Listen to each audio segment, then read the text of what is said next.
3. Arrête-toi. Remettez au pied, remettez au pied.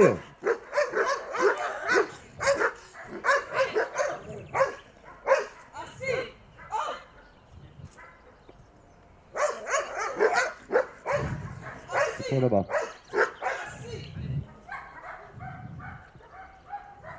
Mettez-moi cette laisse en collier étrangleur, s'il vous plaît.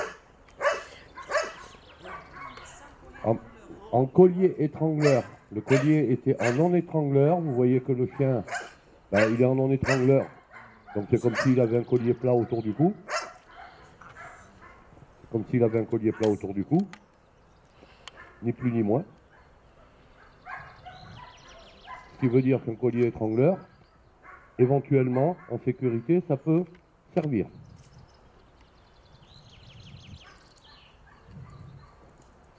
Assis. C'est où là-bas? Assis. Repasse.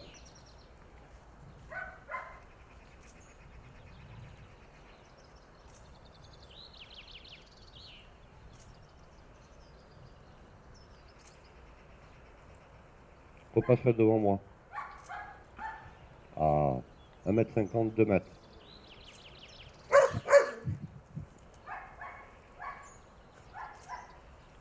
Une fois. Sans crier. Repasse. Vous avez vu l'affolement de la dame qui ne peut pas maintenir son chien. Assis. Tu repasses. Il est pas assis. Bah parle. Il est pas assis, c'est pour la caméra. Non mais je m'en fous qu'il soit assis ou pas. D'accord, je te le dis. Moi ce qui m'intéresse c'est le comportement. Tu préfères rester debout. Je suis pas là pour régler, voilà, elle me dit il n'est pas assis parce que je ne regarde pas et que je suis plus moi mentalement dans la constance que je vous ai parlé hier, la constance comportementale humaine à côté du chien. Bon, si en plus je mets un outil qui est efficace, juste là, je l'ai utilisé une fois, arrête-toi. Je l'ai utilisé une fois, ça m'a suffi. C'est ok. J'ai pas crié, j'ai pas permis au chien de monter. Assis. J'ai pas permis au chien de monter, parce qu'il peut se permettre de monter. Il a un collier qui est en non-étrangleur, il a un collier qui n'est pas efficace du tout. C'est l'équivalent d'un collier cuir que j'aurais mis, d'un collier plat, hein, voire d'un harnais. Et la dame, elle a beau tirer dessus, il n'y a absolument aucun impact sur le chien. Et on peut comme ça rester au collier plat ou au collier non étrangleur pendant des jours et des jours. Mais pendant ce temps-là, le chien, lui, il grimpe. Hein. Ok, j'ai mis un coup de collier que je montrerai en vidéo. Ceux qui ne sont pas contents, c'est le même prix. Que je montrerai aux vidéos. J'ai utilisé le collier étrangleur. Vous avez vu que j'ai pas pendu le chien pendant 14 secondes. Il a pris un coup de collier qui a suffi à le surprendre, mais qui a suffi à adapter et à arriver dans sa ligne d'acceptabilité. Là, je l'ai repassé, je l'ai fait qu'une fois. Je l'ai repassé en non-étrangleur. Tu refais ton circuit.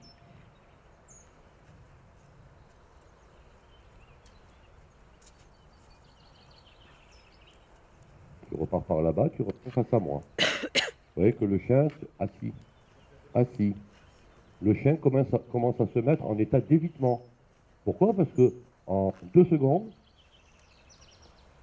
là, tu viens face à moi, là, tu t'arrêtes. Bon, il y a des signaux. Le chien, il a fait. Regarde de dire, je fais quoi? J'y vais ou j'y vais pas? Ben, si je reste en collier plat, le chien va y aller, on va se bagarrer, ça va durer des jours et des jours, le chien va prendre du carafon, l'agressivité elle va grimper. Couche. Oh, je te parle, couche. Très bien. Avance, 2 à mètre, arrêt.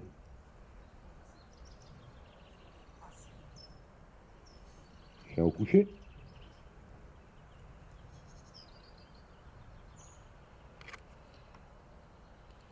Alors, je ne sais pas si ça a été filmé quand le chien il part en ouaille avec madame. Ça a été filmé. Hein. Tout de suite derrière, je prends le chien. Il n'y a pas eu de ouaille. Il y a eu l'utilisation du collier chaînette, mis en ce qu'on appelle vulgairement étrangleur. Moi, l'étranglement, c'est quand on prend un truc pendant 1 minute, qui suffoque, qui ne peut plus respirer, que quand on le relâche, il tombe par terre. Hein. Ça, vous ne verrez jamais le faire. Là, j'ai utilisé la surprise du collier étrangleur qui a... alors, il faut doser sa force, bien entendu, il faut doser tout ça, il ne faut pas lui arracher la tête non plus. Hein. On est plus dans la surprise du chien, il dit, oh, il y a quelque chose d'efficace à côté, qui fait que, entre continuer à aller cartonner ou rester tranquille, je choisis le rester tranquille parce que ce petit coup de collier qui a été efficace, j'ai pas envie de l'avoir une deuxième fois. Alors après, c'est un choix. Il y a des gens qui vont rester au harnais, au collier plat pendant des mois et des mois. Le chien, il va grimper dans l'agressivité. Il n'y a pas que celle-là d'utilisation. Hein. Vu que j'ai mis une fois, je suis repassé en collier normal. Au pied. Tu vas te mettre au coucher au milieu.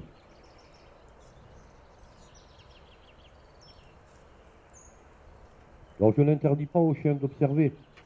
Je n'interdis pas au chien de regarder, personnellement.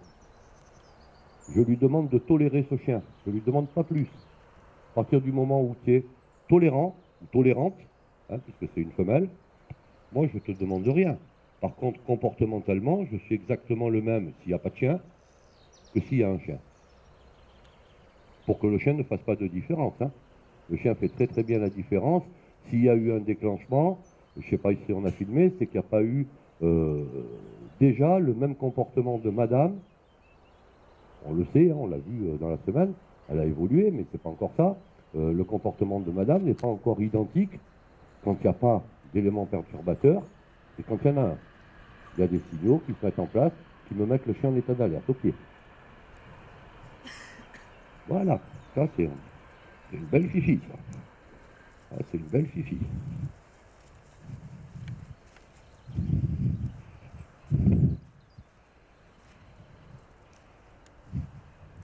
Au pied. Halte. Assis. Ah, c'est excellent, toi, assis. Il y a beaucoup de calme dans tout ça. Hein. Je ne suis pas en train de lui dire, il y a un chien. Je suis en train de lui dire, tu t'assois. Au pied. Tiens ton chien en laisse correctement. S'il part, ne serait-ce que pour aller jouer, puisque celui-là est gentil, il ne faut pas pousser non plus. Assis. Joli. Couché. Couche. Vous avez vu le petit regard un petit peu appuyé. Je lui ai simplement dit coucher. Couche. Non. Voilà, vous voyez les envies qu'a le chien. Je ne vais pas faire passer les envies en 3 secondes. Par contre, moi, je suis resté constant dans ma demande. Elle est gentille, elle est calme, elle est tranquille. En même temps, ça permet à ce chien, à nouveau, de se rendre compte que la présence d'un autre chien à côté, elle n'est pas dangereuse. Hein. J'ai fait rentrer celui-là parce que ben là, ça se passe bien, parce que le chien, cette chaîne les a vus et qu'on a déjà travaillé sur d'autres chiens. C'est pas pour ça que c'est solutionné. Celui-là, elle ne le connaît pas. Si, elle le connaît d'avant-hier, que j'ai entendu quand j'étais chez moi, où j'ai entendu wa wa wa de voiture à loin. Mais dans le côtoiement, le chien ne connaît pas. Et encore une fois, je ne lui demande pas d'être copain avec. Ça, c'est du travail de longue haleine. Hein. Je lui demande de travailler et d'obéir à ce que je lui demande. C'est tout. Et en même temps, de te rendre compte que ben, s'il n'y a pas de souci, voilà, le chien vient de se poser. S'il a posé son cul en vache, on n'est pas en OB, hein, s'il a posé son cul en vache, c'est que là-dedans, il a posé sa tête aussi. Et qu'en même temps, il se dit, bon ben finalement, j'ai pas besoin de rester au taquet, j'ai pas besoin de rester en sphinx, prêt à cartonner, prêt à partir, ça se passe bien. Et là, il faut prendre son temps. Son nom au pied, tu repars par là-bas.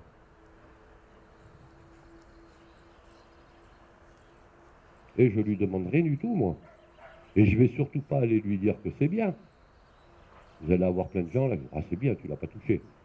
Non, non, c'est normal que tu fasses ça. J'ai aucune raison d'aller féliciter un comportement sain dans ce cadre-là, au pied.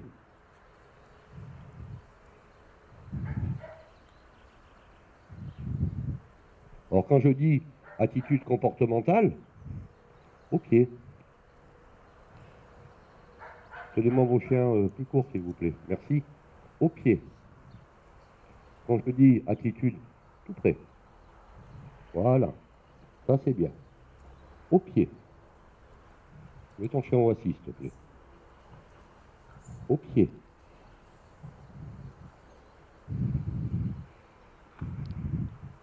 Au pied.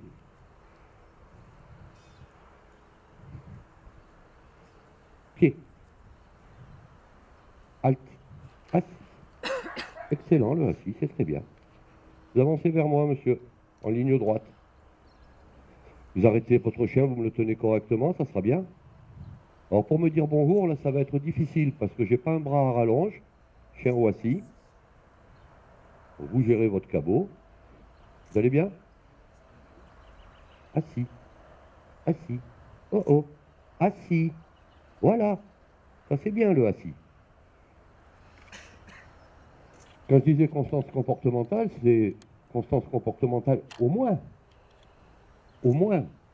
Parce que si vous avez des habitudes comme vous en OB de travailler vite, de travailler dans ces situations-là, je vais venir dans un... Fais attention à toi. Dans ce type de comportement-là, je vais venir mettre un comportement qui est beaucoup plus calme que celui que je pourrais avoir quand je pars en OB. Hein. Allez, au revoir. Vous partez par là, vous allez prendre la place du jeune homme là-bas. Monsieur me fait la même chose, il gère son chien. Attends-moi 2 secondes.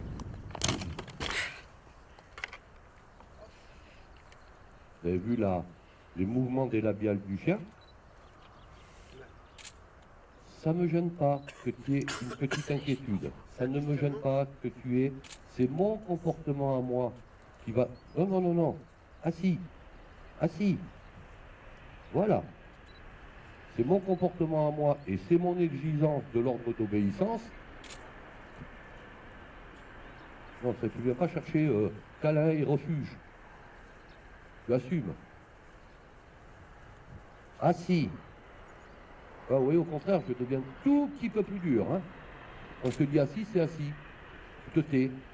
Ça veut dire que ce que tu vois là, bonjour monsieur, ce que tu vois là n'a pas d'incidence, n'a pas de valeur de dangerosité. Vous voyez que je tiens quasiment ma laisse sans rien. Parce que je sens mon chien qui est calme, je l'entends respirer. Vous entendez respirer, hop, arrêt de respiration, ça veut dire que je suis en train de réfléchir à ce que je pourrais bien faire. À vous de bien le concevoir. Au revoir. Toi, tu vas partir de loin, comme ça, ce chien, parce que c'est avec celui-là qui s'est un peu, qui a voulu aller se friter, tu pars de loin pour que le chien ait le temps de voir ce qui lui arrive dessus.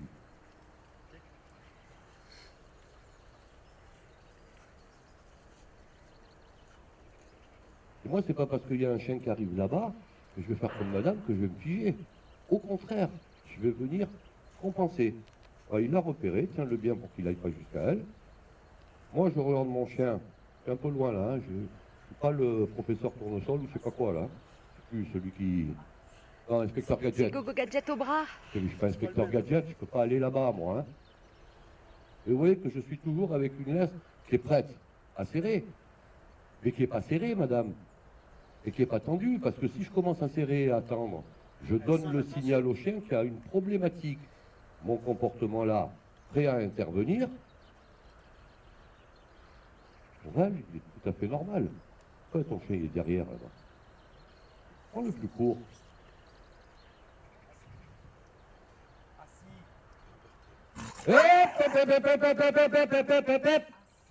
Attention, hein!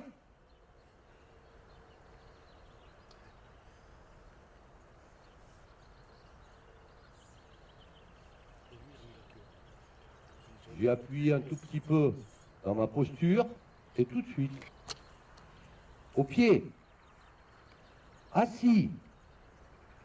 Ah bon? Vous voyez que le chien me regarde. Il a envie d'aller voir là-bas, hein, mais il me regarde. Les interventions sont courtes, elles sont précises. Là, appuyé, non pas en secouant le chien, je suis en collier non étrangleur. Quand je lui demande de remettre son chien en place, je sais très bien que celui-là va venir avancer. Il n'est pas méchant. Ce qu'il veut, c'est prendre contact. Et je sais très bien que là, à un moment donné, ça va être au-delà de ce que j'y ai mis, moi, comme hiérarchie. Hein. J'emploie le terme. Hein. Au-delà.